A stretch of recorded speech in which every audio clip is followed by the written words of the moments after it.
शेख हसीना सरकार के पतन के बाद से बांग्लादेश की कमान मोहम्मद यूनुस के हाथों में है। मोहम्मद यूनुस की अंतरिम सरकार का काम चुनाव करवाने का था, लेकिन मोहम्मद यूनुस चुनाव करवाना छोड़ एक तरह से बांग्लादेश के तानाशाह बन बैठे हैं। भारत से नफरत की आग में वहां की अंतरिम सरकार हिंदुओं और अन्य अल्पसंख्यकों पर हमले को रोक पाने में विफल है। पूरे देश में अराजकता का माहौल है, हर तरफ अराजकता फैली हुई है। पुलिस प्रशासन नाम की कोई चीज नहीं। ऐसे में अंतरिम सरकार के मुखिया मोहम्मद यूनुस के खिलाफ भी अब नाराजगी बढ़ने लगी है। शांति पसंद लोग मोहम्मद यूनुस की नीतियों से खुश नहीं और वे मोहम्मद यूनुस को गद्दी पर नहीं देखना चाहते। बड़ी बात यह कि जिन लोगों की बदौलत मोहम्मद यूनुस के हाथ सत्ता आई, अब वे भी बगावत के मूड में हैं।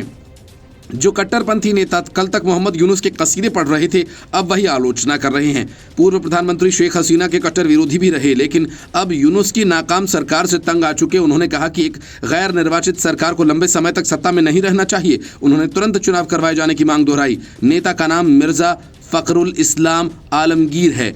वो बीएनपी के महासचिव हैं। ढाका ट्रिब्यून की एक रिपोर्ट के मुताबिक उन्होंने एक चर्च में कहा, हमें सुधारों से कोई आपत्ति नहीं, लेकिन फिलहाल सबसे बड़ा मुद्दा बांग्लादेश में अस्थिरता और अराजकता का है।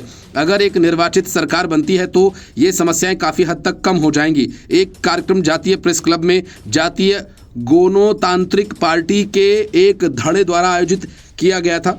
फखरुल ने कहा कि एक निर्वाचित सरकार के पास समस्याओं का प्रभावी ढंग से समाधान करने का जनादेश होता है। उन्होंने कहा कि हमें हमेशा इस बात को ध्यान में रखना चाहिए कि हम सुधारों का समर्थन करते हैं, लेकिन हम ये भी मानते हैं कि गैर निर्वाचित सरकार को लंबे समय तक सत्ता में नहीं रहना चाहिए। फखरुल ने कहा कि अंतरिम सरकार का मुख्य काम एक निष्पक्ष और विश्वसनीय चुनाव कराना और जनता के निर्वाचित प्रतिनिधियों को सत्ता सौंपना है।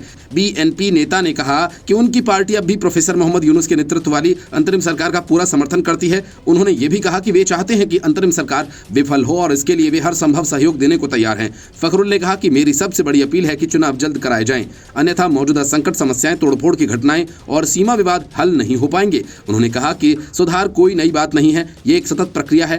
सरकार ने सुधारों के लिए कई आयोग बनाए हैं और वे काम कर रहे हैं। ये अच्छी बात है, लेकिन ये आयोग किनके साथ काम कर रहे हैं? उन्होंने कुछ विद्वानों को बुलाया। हम उन्हें अच्छी तरह से जानते हैं और उनका सम्मान करते हैं, लेकिन साथ ही आपको ये समझने के लिए जनता से जुड़ना चाहिए कि वे चाहते क्या हैं। Bureau report, news of India.